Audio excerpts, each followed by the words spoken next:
Welcome to mini foods Jaisingh. எல்லோருக்கும் வணக்கம். இன்றைக்கி நம்ம 10 நிமிஷத்தில் செஞ்சு முடிக்கிறது மாதிரியான ஒரு சிம்பிளான பிரேக்ஃபாஸ்ட் ஐட்டம் தாங்க பார்க்க போகிறோம். இது ரொம்ப ஈஸி, நல்லா டேஸ்ட்டாக இருக்குங்க. இதுக்கு சைட் டிஷ் எதுவுமே தேவை கிடையாது. நம்ம அப்படியே சாப்பிட்லாம், ரொம்ப ஈஸியாக இருக்கும். வீடியோக்குள்ளே போகிறதுக்கு முன்னாடி இது வரைக்கும் நம்ம mini foods Jaisingh channel subscribe பண்ணாதவங்க சப்ஸ்கிரைப் பண்ணி வச்சுக்கோங்க.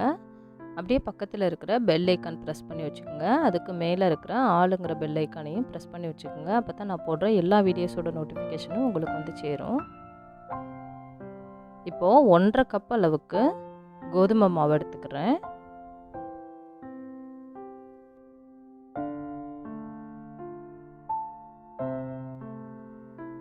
தேவையான அளவு உப்பு சேர்த்துடலாம். நல்லா கலந்து விட்டுருங்க. இதில் 3 டேபிள் ஸ்பூன் அளவுக்கு நெய் நல்லா சூடு பண்ணியிருக்குது. அந்த நெய்யை வந்து இந்த மாவில் சேர்த்துடலாம். லைட்டாக கலந்து விட்டுடலாம். நீங்கள் நெய்க்கு பதிலாக ஆயில் வேணும்னாலும் சூடு பண்ணி சேர்த்துக்கலாம். இது போல் நெய் சூடு போகிற அளவுக்கு ஸ்பூன் வச்சு கலந்துட்டு அதுக்கப்புறம் நம்ம கையால் நல்லா பிசைஞ்சு விட்டுறலாங்க. சூடு பண்ண நெய் சேர்க்கறதுனால இது ரொம்ப நல்லா டேஸ்ட்டாக இருக்கும், நல்லா கிறிஸ்பினஸ் கிடைக்கும். இப்போ தண்ணி கொஞ்சமாக சேர்த்துடலாம். நல்லா பிசைஞ்சு கொடுங்க. தண்ணி வந்துட்டு ஜாஸ்தி சேர்த்துடக்கூடாது, கொஞ்சம் கொஞ்சமாக சேர்த்து நம்ம பரோட்டா மாவு பிசைகிற மாதிரி அழுத்தம் கொடுத்து பிசைஞ்சு எடுக்கணுங்க. அப்போ தான் வந்துட்டு நல்லா சாஃப்டாக இருக்கும்.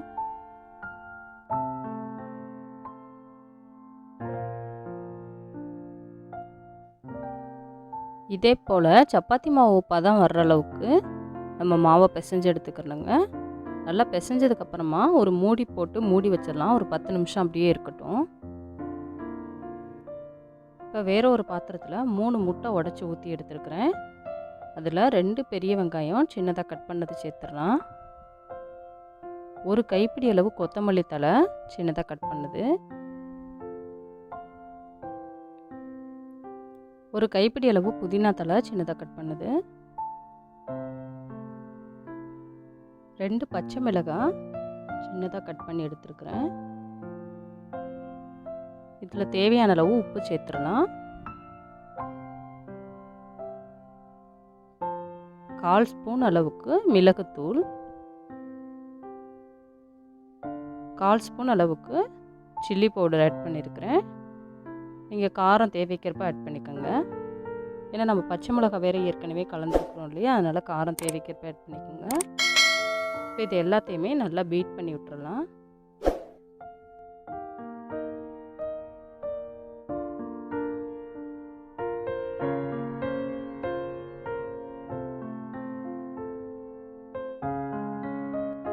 இப்போ ஒரு சப்பாத்தி கட்டையில் கொஞ்சமாக கோதுமை மாவு தூவிக்கிறலாம்.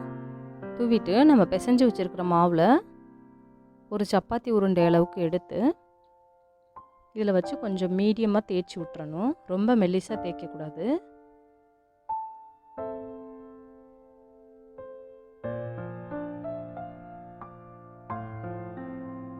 இப்போ 2 பக்கம் போட்டு நல்லா பெருசாக தேய்ச்சி எடுத்துக்கிடுவோம். இப்போ அதோட ஓரங்கள் எல்லாமே கொஞ்சம் தண்ணி தொட்டு இதே போல் தேய்ச்சி விட்டுறலாம். இதுதான் பைண்டிங் பண்ணுறதுக்கு நம்ம தண்ணி மட்டும்தான் வச்சு யூஸ் பண்ண போகிறோம். நீங்கள் வேணும்னா மைதா மாவு பேட்டர் கூட ரெடி பண்ணிக்கலாம். இந்த சப்பாத்திக்கு ஊடால நம்ம முட்டை கலவை ரெடி பண்ணி வச்சுருக்குறோம் இல்லையா, அதை கொஞ்சமாக வச்சுக்கணும். வச்சுட்டு இது போல் மடித்து விட்டுருங்க. நம்ம சைட்லலாம் தண்ணி அப்ளை பண்ணி வச்சுருக்கிறதுனால இது போல் வச்சு ப்ரெஸ் பண்ணி விட்டோன்னே இது நல்லா சேர்ந்துக்கிறோம், வெளியில் வராது. இந்த பக்கமும் அந்த ஓரங்கள்லாம் லைட்டாக தண்ணி அப்ளை பண்ணி விட்டுருவோம்.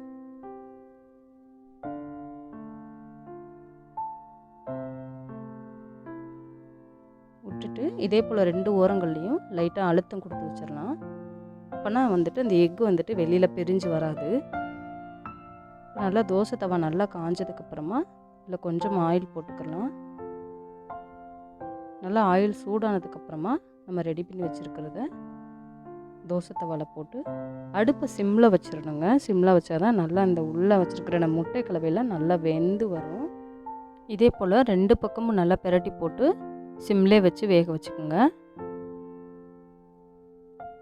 இது அந்த வெளியில் இருக்கிற லேயர் வந்துட்டு நம்ம நெய்யெல்லாம் போட்டு பிசைஞ்சதுனால அப்படியே சாப்பிட்றதுக்கு கிறிஸ்பாக பப்ஸு மாதிரி இருக்குங்க. உள்ளே அந்த எக்கெல்லாம் இருக்கிறதுனால இதுக்கு நமக்கு சைட் டிஷ்ஷெல்லாம் எதுவுமே தேவைப்படாது. அப்படியே சாப்பிட்றதுக்கு சூப்பராக இருக்கும். ரொம்பவே ஈஸியாக செஞ்சு முடிச்சிடலாம். உள்ளே இருக்கிற அந்த எக்குலாம் நல்லா வெந்துருச்சு. நல்லா ஒரு வாசனையாக இருக்குது. நம்ம புதினா கொத்தமல்லிலாம் சேர்த்ததுனால ஈவினிங் டைம் ஸ்நாக்காக கூட இதை எடுத்துக்கலாங்க. இந்த வீடியோ உங்களுக்கு பிடிச்சிச்சுன்னா லைக் பண்ணுங்கள், கமெண்ட் பண்ணுங்கள், ஷேர் பண்ணுங்கள். தேங்க்ஸ் ஃபார் வாட்சிங்.